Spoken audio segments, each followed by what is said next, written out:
की औलाद, यानी कुछ रईस ज़ादे एक अकेले बंदे को तंग कर रहे होते हैं, क्योंकि उनकी नजरों में एडम एक लूजर के अलावा और कुछ नहीं था। वो उस पे बलून फेंक के मारते, उस पे स्प्रे फेंक के मारते और उसके सामने नाच नाच के उसे चिढ़ाते। रॉक एडम से सबसे ज्यादा चिढ़ता था क्योंकि वो उससे हर काम में अच्छा था। इतने में ही राजस्टार टैक्सी से अपने गाँव से वापस लौट आता है। सालो शर्म नहीं आती तुम्हें? एक अकेले बंदे का मजाक बना रहे हो। चलो एडम, ये लोग तुम्हारे लायक नहीं है, चलते हैं यहाँ से। जैसे राजस्टार एडम को वहाँ से ले जा रहा होता है, रॉक तुरंत पीछे से एडम के लात मार देता है। अबे तेरी। रॉक की हरकत के लिए राजस्टार उसे बहुत ज्यादा डोता है, क्योंकि रॉक ने एडम को राजस्टार के सामने हाथ लगाया, जो कि उससे जरा भी बर्दाश्त नहीं हो सकता।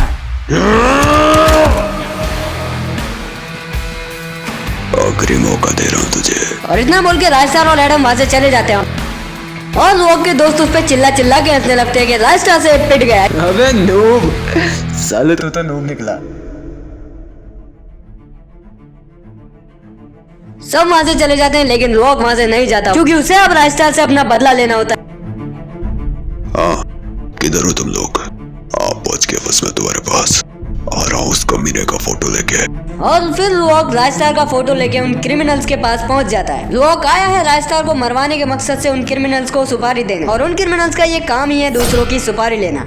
ये लो, पूरे 50 लाख हैं, और इस कमीने को जिंदा मत छोड़ना। जितनी बेर मौत हो सके वो मौत देना इसको।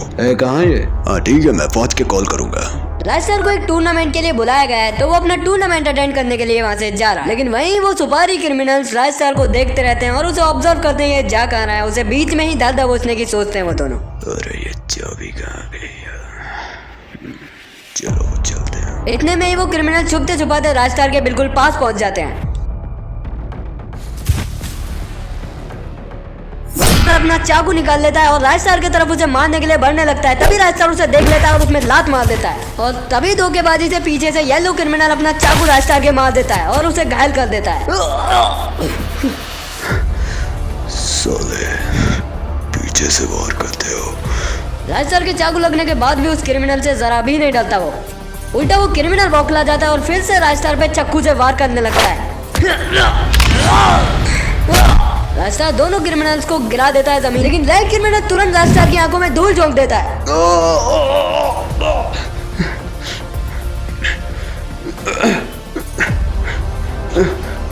राजस्टार को इस वक्त कुछ भी दिखाई नहीं दे रहा होता है। वो रोड पे ऐसे ही चल रहा होता है। पीछे से ग्रीन क्रिमिनल राजस्टार के लात मार देता है और उसे गिरा देता है।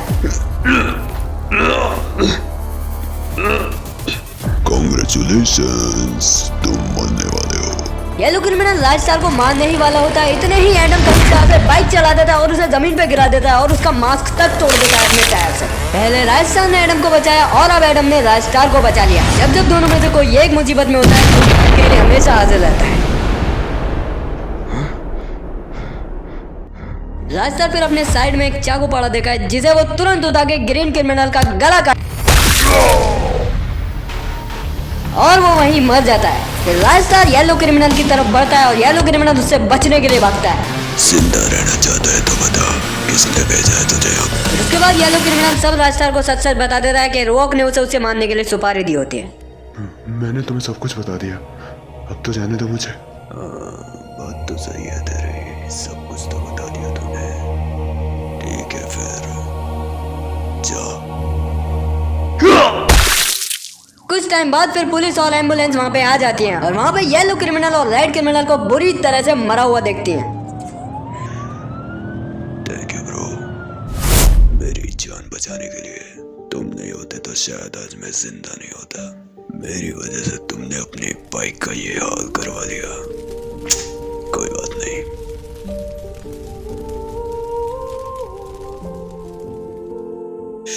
ये लो मेरी गाड़ी की चाबी, आज से वो तुम्हारी। और मैं जरा किसी से मिल के आता हूँ।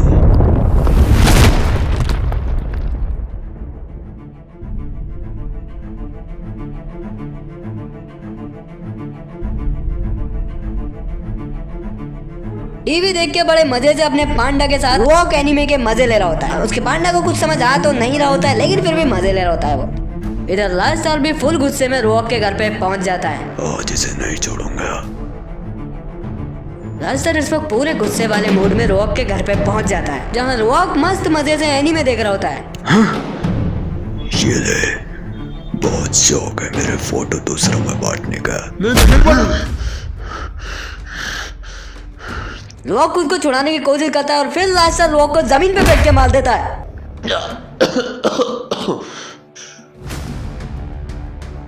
ये तेरी लास्ट वार्निंग है।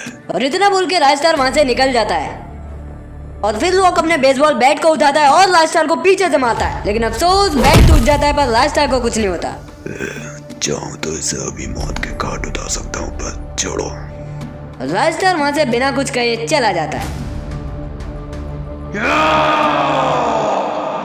फिर अगली सुबह ही रॉक ट्रेन पकड़ के कहीं के लिए निकल जाता है। रॉक कहाँ जा रहा है, लेकिन वो अकेला ट्रेन में बैठ के चल देता है कहीं पे। अभी ये किसी को नहीं पता कि वो कहाँ जा रहा होता है, ना उसके दोस्तों को, ना उसके घर वालों को और ना ही उसकी गर्लफ्रेंड को।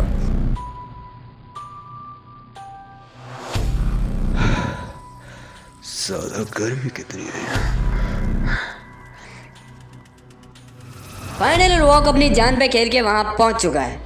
सच बताऊं तो रॉक को खुद नहीं पता कि वो अंदर जाके जिंदा भी वापस आ पाएगा या नहीं, पर फिर भी वो मीना सरवर से मदद लेने आया है।